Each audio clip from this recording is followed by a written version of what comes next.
Hello friends, कैसे हैं आप सब लोग। सोशियोलॉजी के बैक ईयर पेपर की सीरीज़ में आपका स्वागत है। और आज हम डिटेल एनालाइज करेंगे असिस्टेंट प्रोफेसर सोशियोलॉजी का जो एग्ज़ाम 2016 में हुआ था उसका second part. First part already हमने डिस्कस कर लिया है, ठीक है। क्वेश्चन नंबर 1 से लेकर 50 तक हमने डिस्कस किए थे और आज हम 51 से लेकर 100 तक जो क्वेश्चन है वो डिस्कस करेंगे। जो फर्स्ट क्वेश्चन है वो देखते हैं। The type of suicide that increase in economic crisis. किस तरह का जो सुसाइड का टाइप है वो इकोनॉमिक क्राइसिस की कंडीशन में बढ़ जाता है। तो पहला है एनोमिक मतलब अस्वाभाविक, दूसरा है इगोस्टिक, तीसरा है अल्ट्रस्टिक और चौथा है प्रोफेशनल।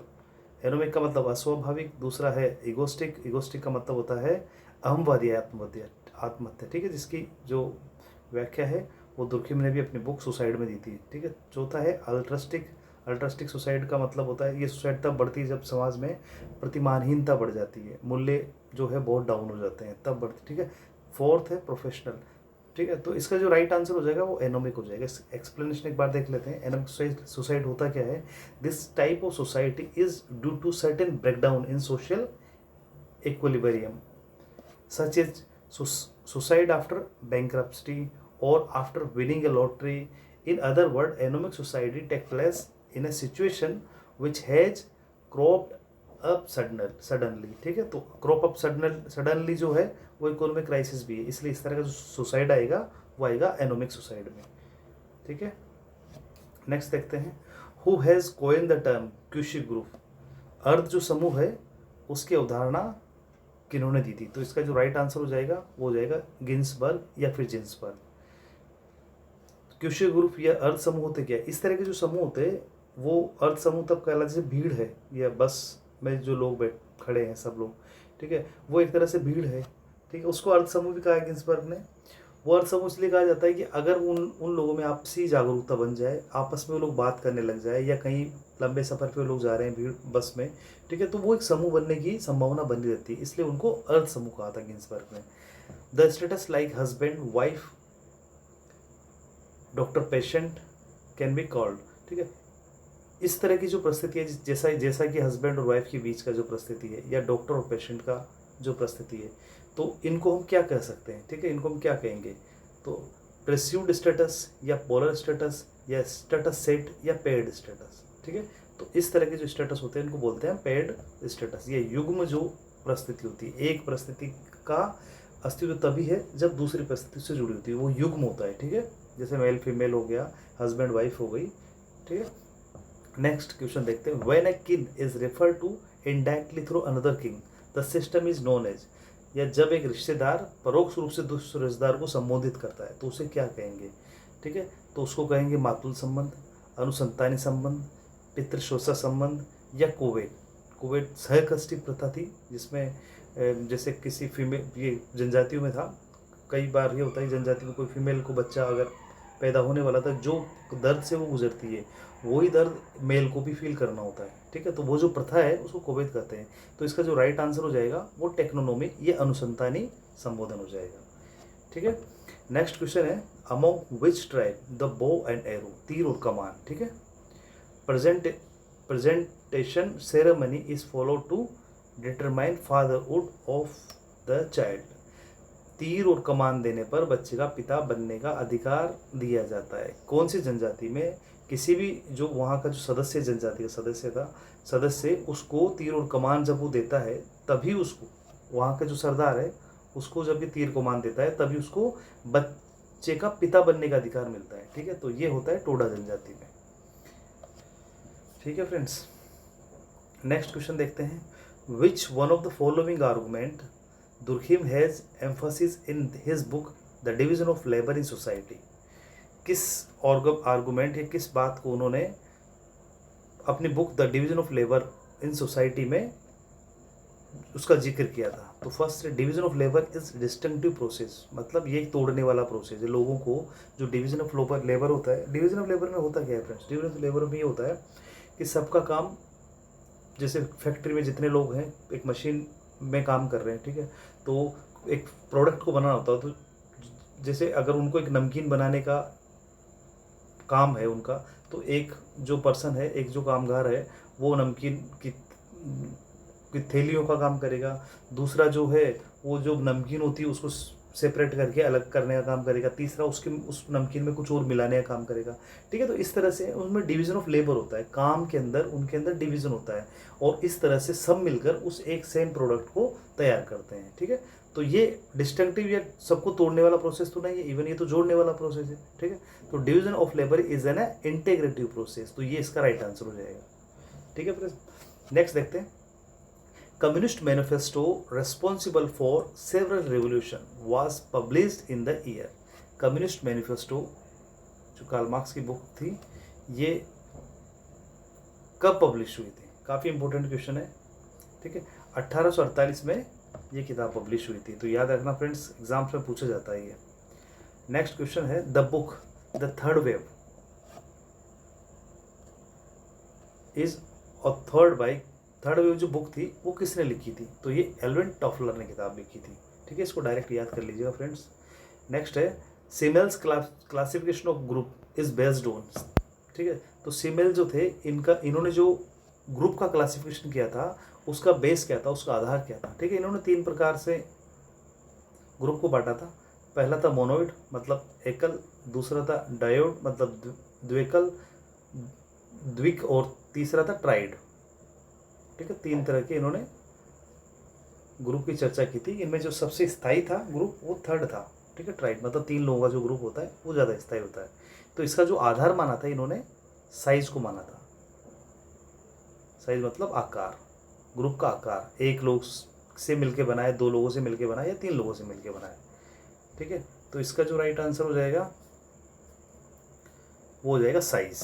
ठीक है फ्रेंड्स, ये साइज। ठीक है, सीमेल्स क्लासिफिकेशन ऑफ ग्रुप वही मोनाड, डायड और ट्राइड। क्वेश्चन नंबर 60 देखते हैं। विच of the following illustrate the social structure of the ancient Hindu society? निम्न में से जो समाज की जो एंशिएंट जो हिंदू सोसाइटी थी उसकी सामाजिक जो संरचना है उसकी व्याख्या कौन सा सेंटेंस करता है? ठीक है, तो रिलीजियस टॉलरेंस। ठीक है, ये जो हमारे पुराना समाज था उसमें था। ठीक है, था लेकिन बेसिक होना चाहिए, मतलब बेसिक जो हमारे जो एंशिएंट जो हिंदू सोसाइटी था उसका बेस होना चाहिए। नॉन वायलेंस हालांकि था बट इतना बेसिक नहीं था। बिलीफ इन द इनक्रिएशन, अवतारों में विश्वास, ये भी था। और वर्ण आश्रम और धर्म, ये इसका राइट आंसर हो जाएगा। ठीक है, वर्ण आश्रम और जो धर्म थे, 4 वर्ण 4 आश्रम और 4 धर्म की जो बात करता है। ठीक है, जैसे वर्ण की बात करें तो ब्राह्मण क्षत्रिय वैश्य शूद्र, आश्रम 4 आश्रम बताए थे इन्होंने। ठीक है, वैसे धर्म भी बताए थे। ठीक है, तो इसका राइट आंसर 4 हो जाएगा फ्रेंड्स। नेक्स्ट क्वेश्चन है, हु सेड सोसाइटी इज सूजेनेसिस?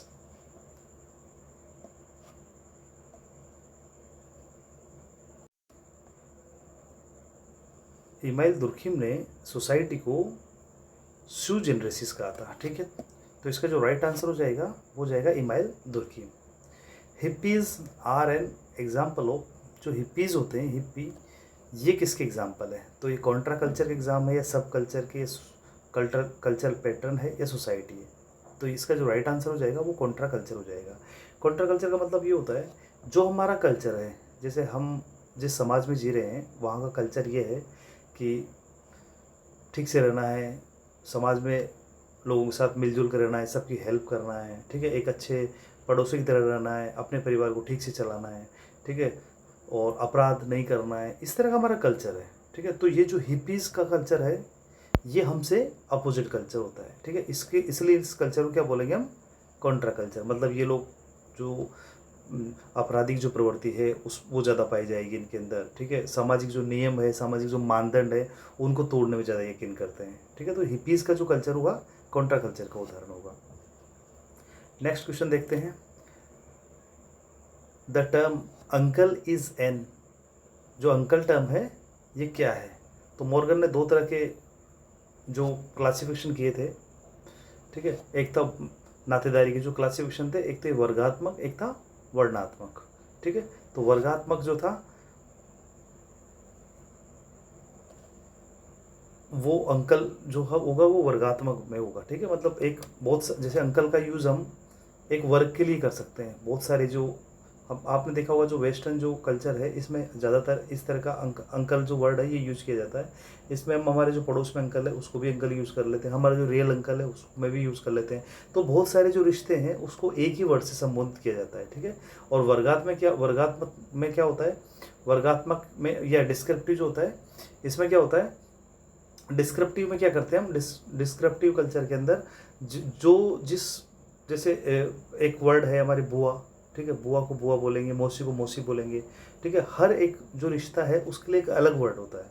लेकिन यही चीज़ अगर हम वेस्टर्न कल्चर में जाएंगे, जो क्लासिफैक्टरी जो टर्म्स है इसको फॉलो करते हैं, तो उसमें हम सभी जो रिश्ते हैं, सभी जो नातेदारी है, किनशिप है, उन सब के लिए एक ही वर्ड यूज़ कर लेंगे, ठीक है। जैसे एक वर्ड यूज़ कर लिया अंकल, ठीक है। द टर्म अंकल इस क्या हो जाएगा फिर इसका राइट आंसर क्लासिफिकेटरी टर्म, ठीक है। नेक्स्ट क्वेश्चन है, विच of the following is not the rising factor of casteism. जातिवाद को बढ़ावा देने वाला कौन सा कारक नहीं है। तो marriage restrictions, decline of the jajmani system, westernisation, Sanskritisation, ठीक है। तो इसका जो राइट आंसर हो जाएगा वेस्टर्नाइजेशन। मैरिज रिस्ट्रिक्शन तो वैसे जातिवाद को बढ़ावा देता है कि दो जातियों के बीच में जब मैरिज को लेकर रेस्ट्रिक्शन होंगे तो जब अपने आप में ही हो जाएगा। जजमानी सिस्टम का जो डिक्लाइन है ये भी जातिवाद को तो बढ़ावा ही दे रहा है, ठीक है। संस्कृताइजेशन भी जातिवाद को बढ़ावा देता है, वेस्टर्नाइजेशन जातिवाद को बढ़ावा नहीं देता है। In which of the following book M N. Srinivas first use the term sanskritisation. जो संस्कृतिकरण जो इन्होंने सबसे पहले जो टर्म्स था, अवधारणा थी, इन्होंने कौन सी बुक में सबसे पहले इसको यूज़ किया था, ठीक है। तो इसका जो राइट आंसर हो जाएगा religion and society among the कुक्स। ये इनका जब इन्होंने थीसिस किया था, पीएचडी की थी जिस सब्जेक्ट पे, वो ये उसका भी पार्ट है। इसी पे मतलब कोर्स पे ही इन्होंने पीएचडी की थी और डीफिल भी की थी, और उसी में इन्होंने संस्कृताइजेशन का कॉन्सेप्ट भी दिया था। नेक्स्ट है, व्हाट काइंड ऑफ ग्रुप गोत्र इज। जो गोत्र है वो किस तरह के ग्रुप है, किस तरह का समूह है, ठीक है। तो एक्सोगेम्स मतलब बहिर्गामी, ठीक है। एंडोगेम्स मतलब अंतर विवाही या बही, इसको बोलेंगे बही विवाही, ये हो गया अंतर विवाही, ठीक है। फोर्थ है कल्चरल और चौथा है रेशियल। तो गोत्र के बाहर विवाह करते हैं हम या अंदर विवाह करते हैं, तो गोत्र के हम हमेशा बाहर विवाह करते हैं। तो इसका जो राइट आंसर हो जाएगा वो हो जाएगा एक्सोगेमस, ठीक है। नेक्स्ट है, विच of the following is victimless crime. कौन सा जो क्राइम है वो विक्टिमलेस क्राइम है। तो इसका जो राइट आंसर हो जाएगा वो हो जाएगा प्रोस्टिट्यूशंस, ठीक है। इसका राइट आंसर क्या हो जाएगा, प्रोस्टिट्यूशंस। नेक्स्ट देखते हैं, द अब्यूजेस या अभद्र व्यवहार करना given by the bowler to umpire in a cricket match for not giving the players out.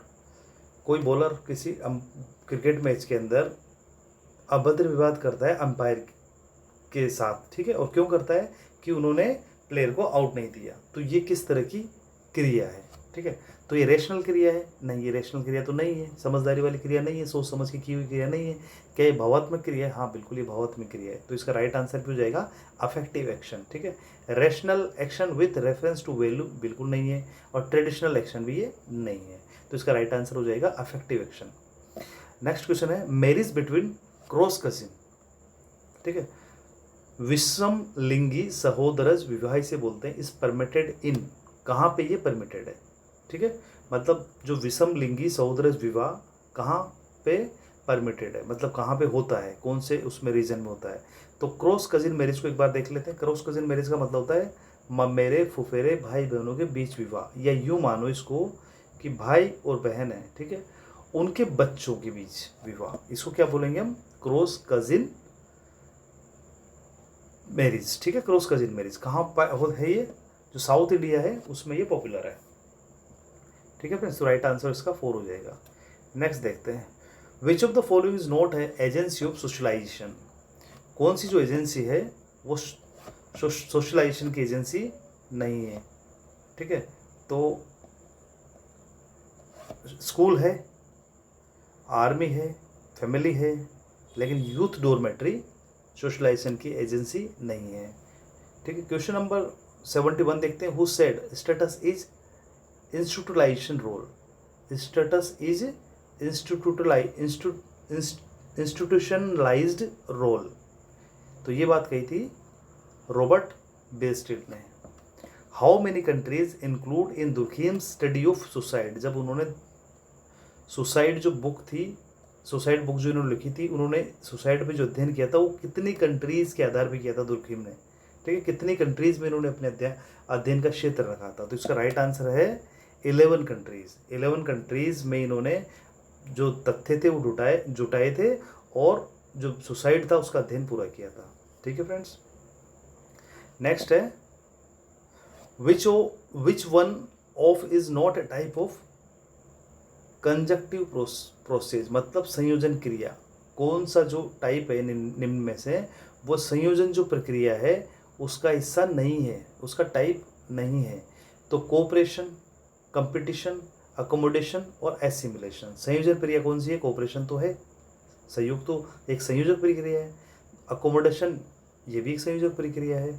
सात्मीकरण, assimilation ये भी एक संयोजक क्रिया है। ठीक है, तो इसका जो राइट आंसर हो जाएगा कंपटीशन या प्रतिस्पर्धा या संघर्ष। ठीक है, नेक्स्ट है culture is man made part of environment is the statement given by, किसने culture is man made part of environment जो स्टेटमेंट दिया था वो किसने दिया था? ठीक है, इसका राइट आंसर हो जाएगा हर्ट्ज़कोविट। उन्होंने कहा था कि पर्यावरण जो है वो मानव निर्मित पार्ट है, मानव का निर्मित पार्ट है। ठीक है, नेक्स्ट क्वेश्चन देखते हैं। Who said association denotes memberships, institutions denote A mode of means of service. समिति सदस्यता इंगित करती है और संस्था सेवा की विधि या साधन को इंगित करता है। ये बात किसने कही थी? तो ये बात कही थी गिस्बर्ट। ठीक है फ्रेंड्स, इसका जो राइट आंसर होगा गिस्बर्ट। नेक्स्ट चलते हैं। The year 1961 in India is famous for passing an act. कौन सा जो एक्ट था वो 1961 में पास हुआ जो काफ़ी मशहूर है आज के टाइम भी? तो पहला था banning females foeticide, prevention of domestic violence, prohibition of dowry. जो दहेज प्रथा का जो निषेध था वो 1961 का जो एक्ट है उसी से आया और वो आज भी हमारे कानून में है। ठीक है, क्वेश्चन नंबर 77 देखते हैं। Dean, Delhi university. Delhi university का जो डीन है is an example of which of the concept given below. जो निम्न में से कंसेप्ट दिए गए इनमें से किसका एग्जाम्पल है? डीन की अगर हम बात करें दिल्ली यूनिवर्सिटी के, तो ये अचीव्ड स्टेटस है, ठीक है, एस्क्राइब स्टेटस है, स्टेशन है या फिर ऑफिस है। इस कॉन्सेप्ट का जो राइट आंसर होगा वो होगा ऑफिस। ठीक है, देखने में से लग रहा है कि अचीव्ड स्टेटस, और डेफिनेटली अचीव स्टेटस भी है, बट इस तरह के जो कॉन्सेप्ट जहाँ से, जैसे अगर मान लो यहाँ से कोई लेटर निकलता है तो हम उसका नाम, उस लेटर का जो नाम होगा ना, किसी पर्सन का नाम नहीं होगा, उस पोस्ट का नाम होगा डीन ऑफ दिल्ली यूनिवर्सिटी। तो इस तरह के कॉन्सेप्ट के लिए हम ऑफिस का कॉन्सेप्ट यूज करते हैं। क्वेश्चन नंबर 78 देखते हैं। Which one of the following article is the constitution of India related only to the scheduled tribes. कौन सा जो आर्टिकल है वो कॉन्स्टिट्यूशन में कौन सा आर्टिकल है जो कि शेड्यूल्ड ट्राइब्स से रिलेटेड है? तो 330 नहीं है, 332 भी नहीं है, 335 भी नहीं है, ये SC ST OBC सबसे रिलेटेड है। ठीक है, लेकिन जो आर्टिकल 244 है ये सिर्फ ST से रिलेटेड है। ठीक है, तो आर्टिकल 244 को एक बार देख लेते हैं। ये अनुच्छेद 22वें संविधान संशोधन अधिनियम 1969 के माध्यम से संविधान में शामिल किया गया था। यह अनुच्छेद संसद को असम के कुछ जनजातियों और अनुसूचित क्षेत्रों को मिलाकर एक स्वायत्त राज्य का गठन करने की शक्ति प्रदान करता है। ठीक है, नेक्स्ट है। Who has argued that science is sciences whether in physics और सोशियोलॉजी। साइंस जो है ना वो साइंस ही रहती है, चाहे वो फिजिक्स में हो चाहे वो सोशियोलॉजी में हो। तो ये बात किसने कही थी? ये बात कही थी पॉल लैंडीज ने। ठीक है, PH लैंडीज। क्वेश्चन नंबर 80 देखते हैं। Which article of Indian constitution provide right to freedom of religion. तो इसका जो राइट आंसर हो जाएगा वो हो जाएगा आर्टिकल 25। आर्टिकल 25 से लेके 28 तक रिलीजन फ्रीडम के बारे में चर्चा की गई है। Pareto's theory of circulation of elite is an example of, जो पेरेटो ने सर्कुलेशन ऑफ इलाइट की जो थ्योरी दी थी, क्या दी थी इन्होंने, इलाइट और नॉन इलाइट के बीच में जो सत्ता है उसका सर्कुलेशन होता रहता है, ये सर्कुलेशन ऑफ, इसकी क्या है, थ्योरी ऑफ सर्कुलेशन।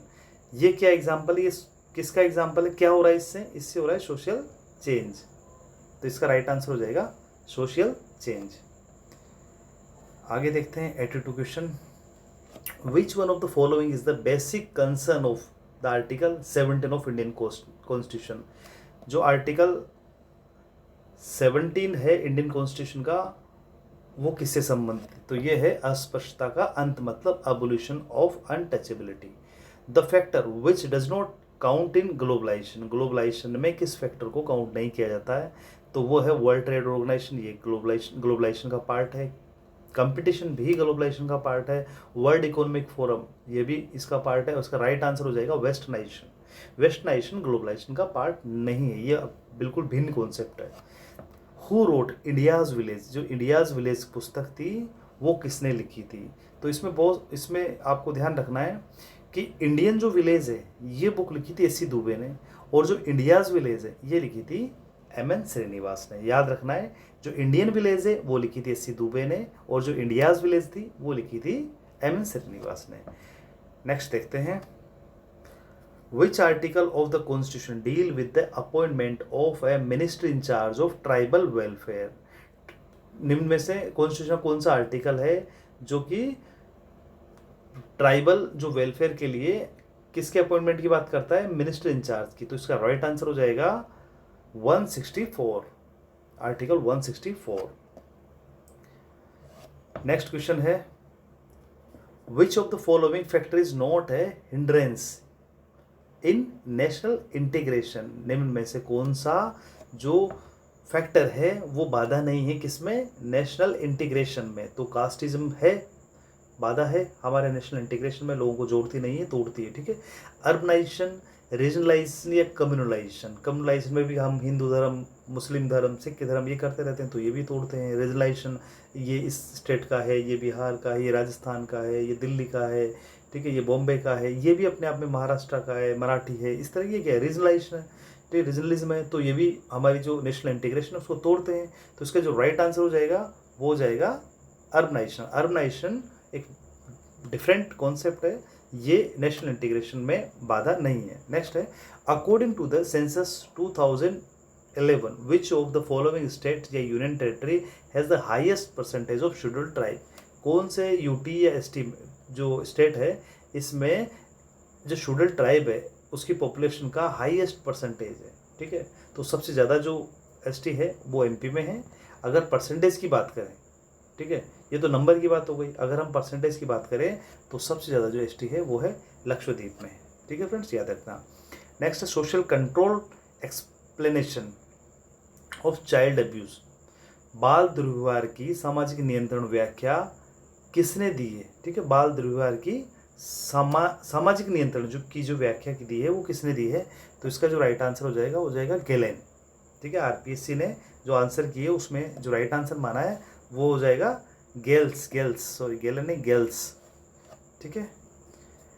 नेक्स्ट है, which article of the constitution deal with specifying a particular tribe as a scheduled tribe. कौन सा आर्टिकल हमें ये बताता है कि कौन शेड्यूल्ड ट्राइब है, कौन शेड्यूल्ड कास्ट है, ठीक है।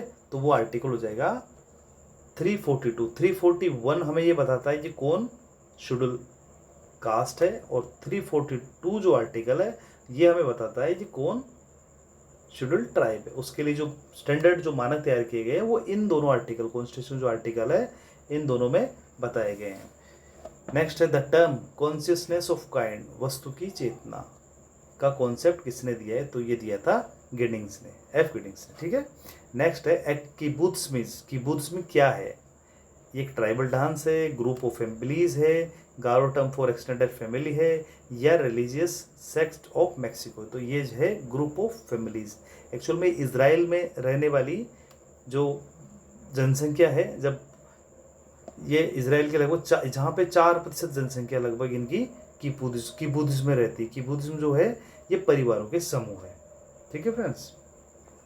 नेक्स्ट है the book caste in India is written by, caste in India जो पुस्तक है ये किन्होंने लिखी है, तो इसका जो राइट आंसर हो जाएगा J.H. हट्टन। J.H. हट्टन महोदय ने कास्ट इन इंडिया पुस्तक लिखी है। नेक्स्ट है national girl child day is celebrated on which day, राष्ट्रीय बालिका जो दिवस है वो कब मनाया जाता है, तो इसका जो राइट आंसर हो जाएगा 24 जनवरी। ठीक है फ्रेंड्स। नेक्स्ट चलते हैं।